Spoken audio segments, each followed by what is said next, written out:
साथियों नमस्कार। साथियों कैसे हैं आप सब? आशा करते हैं आप लोग अपनी पढ़ाई में लगे होंगे। साथियों जैसा कि आप लोग को पता है कि आप सभी का एग्जाम नजदीक आ चुका है और अब आप लोग बहुत अच्छे तरीके से मन लगाकर अपनी एग्जाम की तैयारी में जुट जाइए। साथियों हमने अभी तक आपकी इस कक्षा में जो चर्चा की हुई है वो है कल्याणी के चालुक्य वंश तक की, और आगे हम आप लोगों से चर्चा करने वाले हैं जो हमारा सिलेबस में दिया गया है वो है वेंगी का चालुक्य। मतलब कि आज जो हम आपसे चर्चा करेंगे वो क्या होने वाला है? वेंगी का चालुक्य वंश। वेंगी का चालुक्य वंश। साथियों मैंने आपको कई बार बता रखा है कि ये जो चालुक्य हैं इनकी कुल 3 शाखाएं देखने को मिलती हैं। ठीक है, यहां पर सबसे पहले जो स्थापित हुआ था वो क्या था? वातापी का चालुक्य वंश। और इसका जब पतन होता है तो यहां राष्ट्रकूट वंश की स्थापना होती है और फिर राष्ट्रकूट वंश के पतन के बाद इसी स्थान पर देखने को मिलता है कल्याणी का चालुक्य वंश। ठीक है, तो यही कारण है कि ये दो वंश कौन कौन से, वातापी और कल्याणी, ये कहलाते हैं पश्चिमी चालुक्य वंश। और ये जो स्थापित हुआ यहां पर इस क्षेत्र पर, यहां पर स्थापित हुआ वेंगी, वेंगी का चालुक्य। ठीक है, तो और ये किस ओर है? तो ये है पूरब दिशा में, इसलिए हम इनको क्या बोलते हैं? पूर्वी वेंगी का चालुक्य, या हम इनको कभी कभी कह देते हैं केवल पूर्वी चालुक्य वंश। तो आपको ये ध्यान रखना है कि ये रहा आपका पूर्वी चालुक्य वंश, पूर्व की ओर स्थापित होने के कारण इसको नाम दिया गया पूर्वी चालुक्य वंश। ठीक है, तो हम आप लोगों से चर्चा करने वाले हैं वेंगी के चालुक्य वंश के बारे में। ठीक,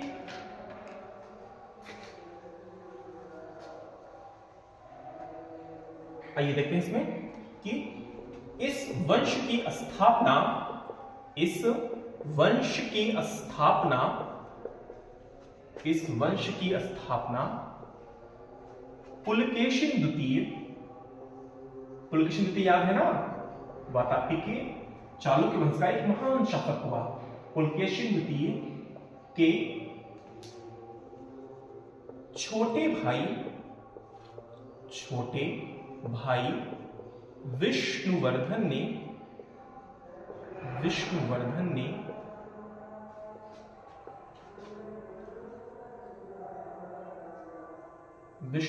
ने की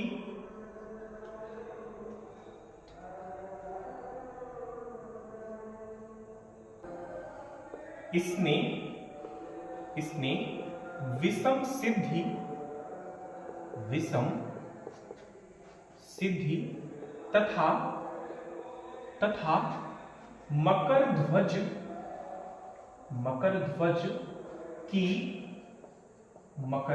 की उपाधि धारण की।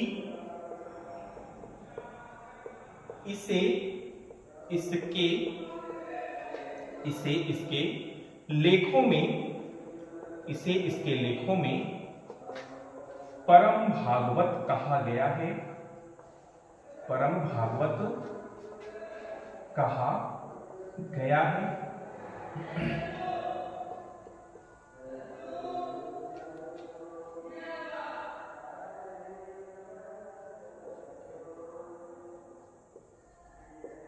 इसका साम्राज्य कृष्णा एवं गोदावरी के मध्य स्थित था, गोदावरी के मध्य स्थित था।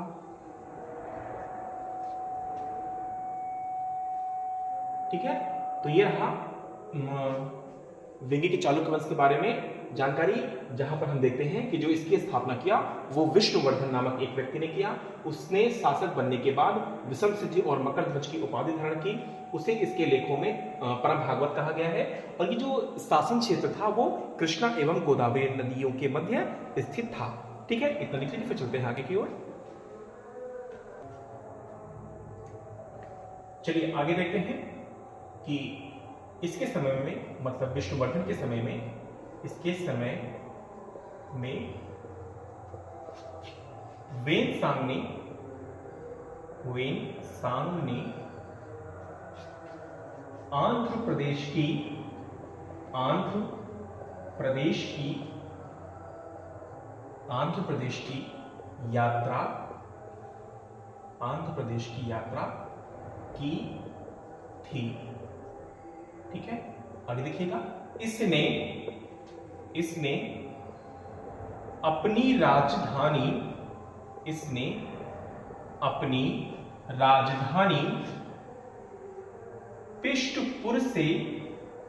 पिष्टपुर मतलब इसकी जो राजधानी पहले थी वो पिष्टपुर थी, पिष्टपुर से वेंगी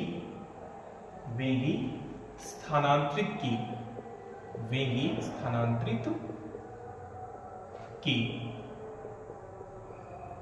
ठीक, अब इसके हम प्रमुख शासक की बात करें तो देखिए इसके बहुत शासक इंपॉर्टेंट नहीं हमारे लिए, एक आध दो शासक हैं जिसमें मान लीजिए विष्णुवर्धन के बारे में पूछ सकता है कि संस्थापक कौन थे और उसने क्या क्या किया, तो हमने विष्णुवर्धन संबंधित जो महत्वपूर्ण पॉइंट थे वो आपको लिखा दिए। एक शासक को और देख लेते हैं जिसका नाम है विजयादित्य।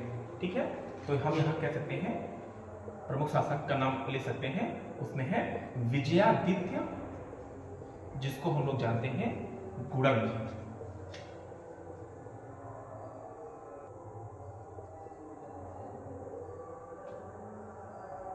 ठीक है, इसमें लिखिएगा कि यह इस वंश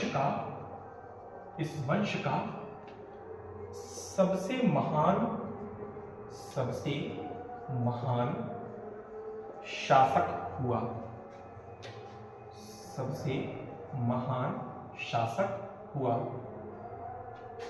इसने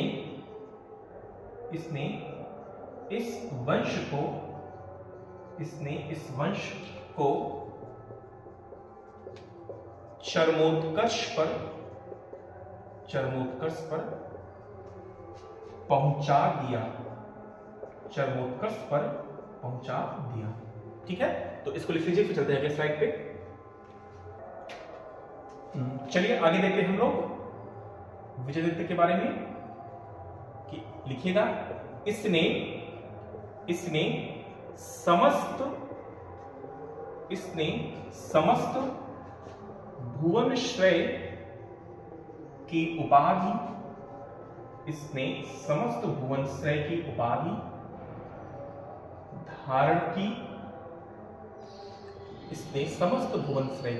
उपाधि धारण की।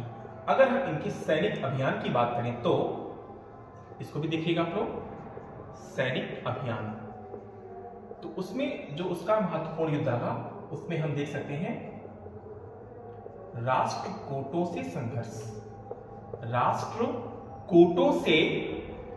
संघर्ष। इसमें हम देखेंगे कि इसने राष्ट्रकूट शासक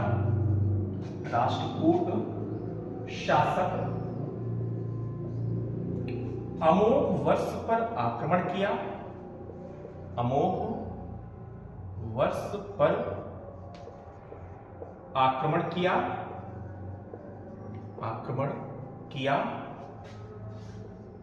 जिसमें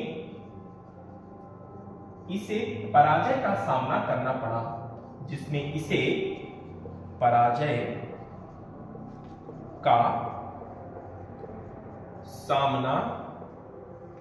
करना पड़ा।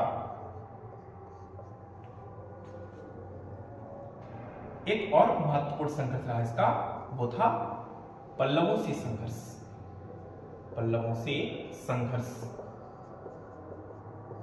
इसमें कहेंगे कि इसने पल्लव शासक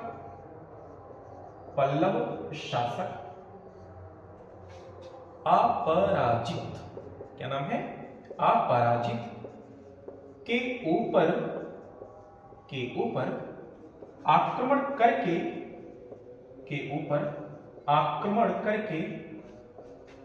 परास्त किया तथा पल्लवों के अधिकार क्षेत्र में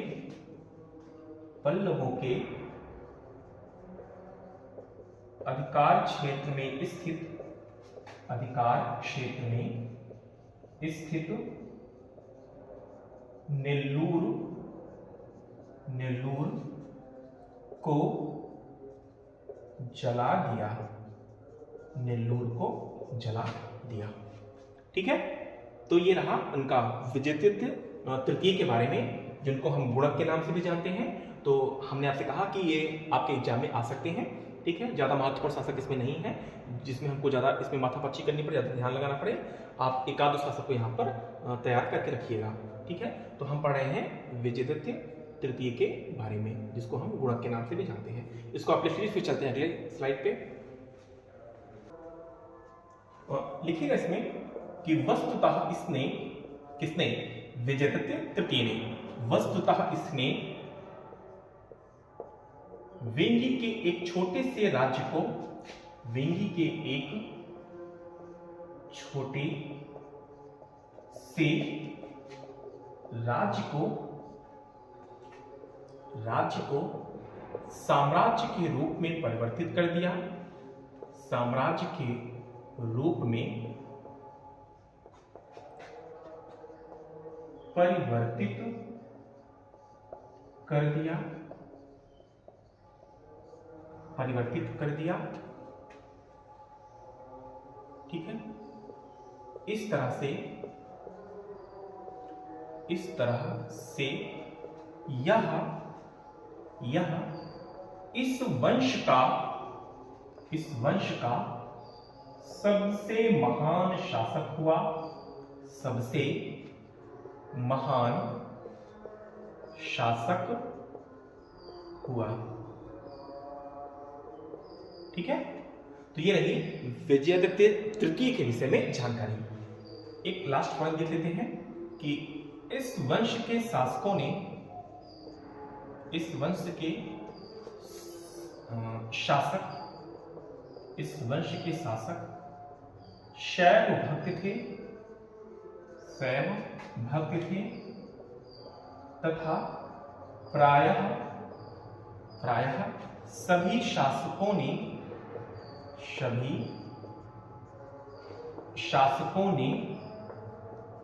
परमेश्वर की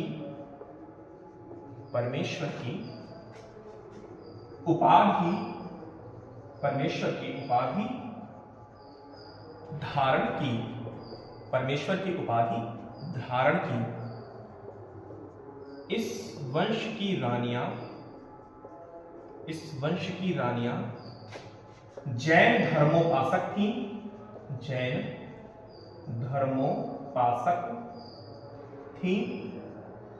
धर्मोपासक थीं